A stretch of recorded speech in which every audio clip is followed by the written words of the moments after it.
Bonjour tout le monde. Je fais une courte vidéo ce soir pour parler de stress hydrique. Quand une plante manque d'eau, quand un arbre manque d'eau, il y a un certain nombre de signes qu'on voit qui sont courants. Souvent, on va voir des feuilles pliées, comme celle-là, puis retombantes. On voit qu'elle n'est pas érigée, celle-là, vraiment, elle va se laisser tomber. De ce côté-ci, on le voit très très bien. Donc ça, c'est une plante qui est en manque d'eau.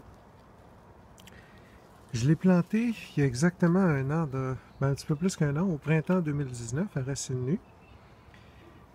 Elle s'est établie l'an passé, elle n'a pas fait beaucoup de feuilles, mais cette année, elle a fait énormément de feuilles. C'est un Prunus avium en passant.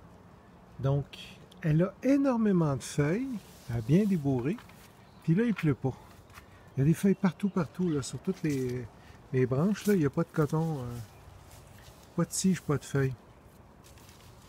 Donc, il y a énormément de surface pour évaporer. Quand il fait 30, comme là, il annonce entre 30 et 35 pour les 4-5 prochains jours encore. Donc, ça va vraiment être à surveiller cette plante-là. Je vous dirais là, que les plantes de 1 an et moins, surtout celles qu'on vient de planter cette année, sont vraiment à surveiller cette année. Il y a même un cornus ici. Ça, c'est un cornus coussa. Ça, c'est le dommage par le vent. On le voit bien. C'est séché un petit peu. Il a manqué d'eau. C'est une plante que j'ai achetée en passant, qui n'était pas racine nue. Celle-là était dans son pot. Je l'ai achetée l'an passé, mais ça a été l'horreur parce que les racines sont encore dans le pot. Dans l'ancien, il aurait fallu que je défasse la motte un peu plus.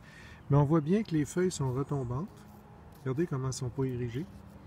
On voit bien qu'elles sont repliées. Ça, c'est à surveiller puis c'est à arroser.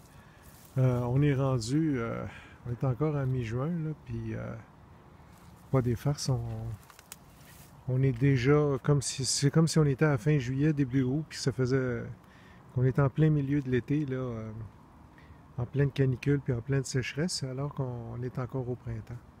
Donc c'est vraiment à surveiller cette année. Merci.